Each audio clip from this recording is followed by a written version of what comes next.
पहले सीन में हमें 3 लड़कों को दिखाया जाता है जो कंस्ट्रक्शन साइट पे बैठे थे।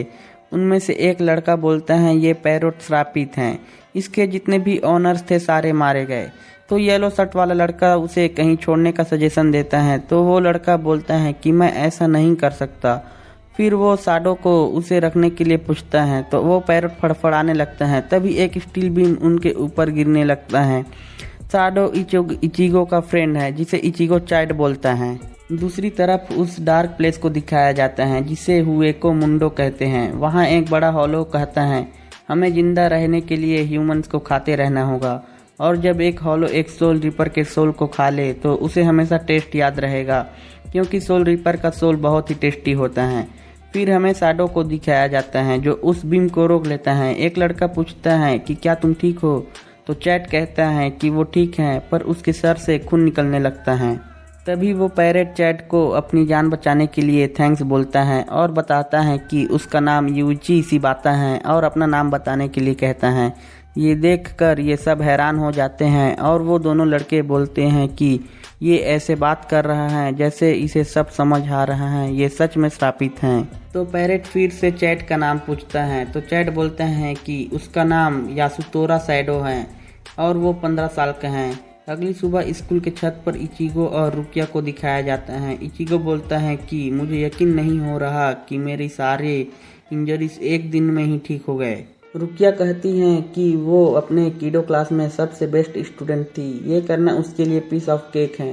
तो इचिगो पूछता है कि क्या सोरिपस भी स्कूल जाते हैं, तो रुकिया हाँ बोलती हैं और जूस बॉक्स आगे करके पूछती हैं कि इसे पीना कैसे है। तो इचिगो उसको स्ट्रॉ के बारे में बताता है, लेकिन रुकिया को समझ नहीं आता। तभी वहाँ इचिगो के फ्रेंड्स आ जाते हैं। पहले वाले का नाम कोजिमा मिजीरो है जो रुकिया को अपना नाम बताने लगता है। तो इचिगो रुकिया को बोलता है कि इसे लड़कियों पर लाइन मारना पसंद है, इससे संभल कर रहना। तभी वहाँ इचिगो का दूसरा फ्रेंड केइगो आता है और रुकिया से पूछता है कि वो यहाँ क्या कर रही हैं। तो मिजीरो बोलता है कि इचिगो उसे यहाँ लेकर आया है। केइगो इचिगो को खुशी से थैंक्स कहता है। रुकिया को देखकर केइगो काफ़ी खुश था। तभी वहाँ चैट भी आ जाता है उस पैरेट को लेकर। इचिगो और केइगो उससे पूछते हैं कि उसे क्या हुआ, तो चैट बताता है कि कल उसके हेड पर एक स्टील बीम गिर गया था और आज स्कूल आते वक्त एक मोटरसाइकिल के साथ उसका एक्सीडेंट हो गया, जिसके कारण उसके हाथ में चोट लगी और उस राइडर को काफ़ी चोट लगी थी, तो वो उसे हॉस्पिटल लेकर गया था, इसलिए स्कूल आने में देर हो गई। इचिगो हैरान था कि चैट बना किस चीज का है। फिर चैट बर्ड केज को जमीन पर रख देता है और केइगो पूछता है कि वो इस बर्ड को लेकर क्यों घूम रहा है। तो ये यूची केइगो को अपना नाम बताता है। तभी इचिगो और रुकिया कुछ सेंस करते हैं। इचिगो चैट से पूछता है वो इसे कहाँ से लेकर आया है, तो चैट उसे पूरी कहानी बताने वाला था, लेकिन कुछ सोचकर सिर्फ ये बताता है कि कल किसी ने उसे ये दे दिया था। तो केइगो कहता है तुम अभी हमें पूरी बात बताने वाले थे, लेकिन आलस में थोड़ी सी ही कहानी बता रहे हो। चैट बैठ जाता है और यूइची को खिलाने लगता है। इचिगो को परेशान देख रुकिया कहती हैं चिंता करने की बात नहीं है, उस बर्ड में ज़रूर कुछ है, लेकिन वो इविल नहीं है। वो शायद एक लॉनीली स्पिरिट है, लेकिन हम उसे अकेला नहीं छोड़ सकते। आज रात हम कॉन्सो परफॉर्म करना होगा। तो इचिगो कहता है ठीक है, आज रात फिर सोने को नहीं मिलेगा। तो रुकिया कहती हैं कंप्लेन मत करो और सोचने लगती हैं इसने स्पिरिट को सेंस कर लिया और दूसरों के लिए परेशान है। शायद ये समझने लगा है कि सोल रिपर बनने का मतलब क्या होता है। इचिगो रुकिया के जूस बॉक्स को स्ट्रॉ लगा के रुकिया को दे देता है। फिर रुकिया जूस पीने लगती हैं। तो इचिगो बताता है कि मैं 8th ग्रेड में था जब पहली बार चैट से मिला था। मेरे बालों के कलर की वजह से मैं अक्सर लड़ाई में उलझ जाता था।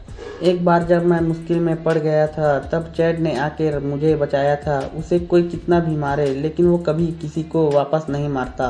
रुकिया कहती हैं वो अजीब हैं। इचिगो भी एग्री करता है। फिर उस शाम जब इचिगो घर आता है तो वो देखता है कि उसकी दोनों सिस्टर नर्स यूनिफॉर्म में फर्स्ट एड लेकर कहीं जा रही थी। इचिगो पूछता है तो यूजी बताती है कि पास में ही एक कार एक्सीडेंट हुआ है।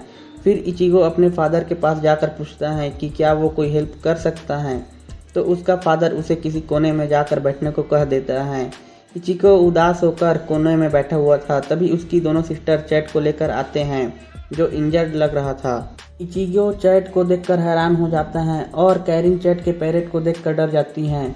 चैट के पीठ पर किसी के पंजे का निशान था। इचिगो का फादर पूछता है कि ये कैसे जला, तो चैट बोलता है कि वो अब ठीक है और अपना शर्ट पहन कर जाने लगता है। इचिगो के फादर बोलते हैं कि तुम्हारा बहुत सारा खून बह गया है, तुम ठीक नहीं हो। तभी चैट बेहोश हो जाता है। इचिगो हैरान था और वो समझ गया था कि चैट पर किसी होलो ने अटैक किया है।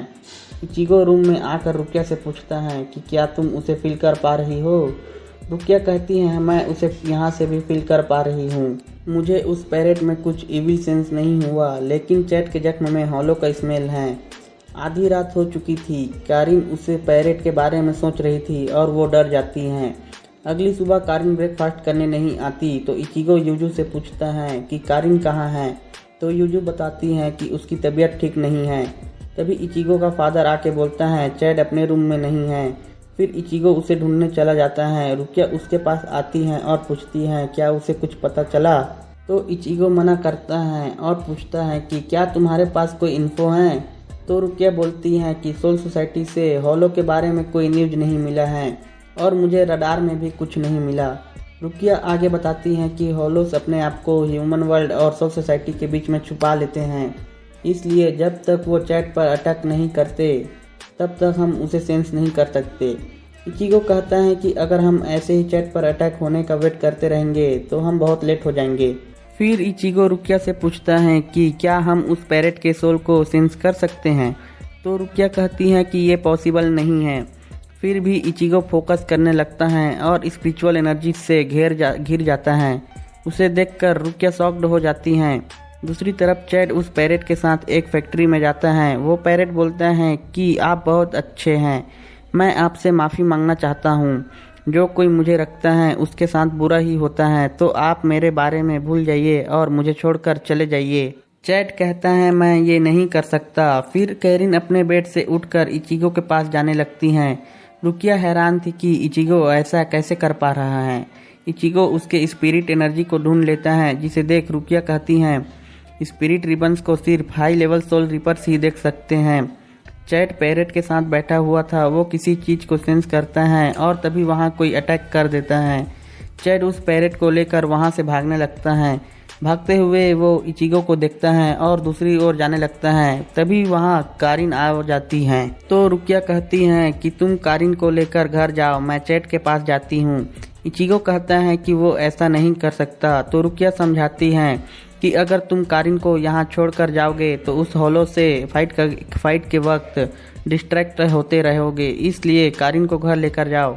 इचिगो रुकिया से कहता है अभी तुम्हारे पास उस होलो से लड़ने के लिए इनफ पावर्स नहीं है, इसलिए कोई रिस्क मत लेना। तो रुकिया कहती है मैं ऐसी कोई गलती नहीं करूँगी जिससे तुम्हें मेरी चिंता हो।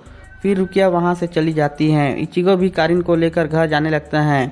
कारिन इचिगो को बताने लगती है कि उसने उस बर्ड के अंदर सोल के मेमोरीज को देखा, शायद इसलिए क्योंकि वह उसकी ही उम्र की हैं। उसकी माँ को उसके आंखों के सामने ही मार दिया गया था। कारिन इचिगो से रिक्वेस्ट करती है कि जाके उस बच्चे को बचा ले। रुकिया चैट के पीछे भाग रही थी। तभी रुकिया को एक आवाज़ सुनाई देती है और वो रुक जाती हैं। वो सोल रुकिया के पास आके बोलता है तुम बहुत टेस्टी लग रही हो, तुम्हारे सोल को मुझे खाने दो, और अपने मुंह से अटैक कर देता है। रुकिया उस अटैक को डॉज कर लेती हैं। तो वो होलो बोलता है कि क्या तुम मुझे देख सकती हो, आखिर तुम हो कौन। तभी रुकिया उसके फेस पे अटैक कर देती हैं और उस पर डिस्ट्रक्शन स्पेल भी यूज करती हैं, लेकिन उस होलो पर उसका कुछ असर नहीं होता। चैट ब्लास्ट की आवाज़ सुनकर रुक जाता है। वो पैरेट उसे बताता है कि उस लड़की पर वो मॉन्स्टर अटैक कर रहा है जो हमारे पीछे था। चैट उसे वहीं रख कर जाने लगता है, तो वो चैट को जाने से मना करता है। फिर भी चैट उसे दीवार पे रख के रुकिया की ओर चला जाता है। इधर होलो समझ जाता है कि रुकिया एक सोल रिपर है। रुकिया को भी रियलाइज हो जाता है कि उसके पावर्स अब भी रिकवर नहीं हुए हैं।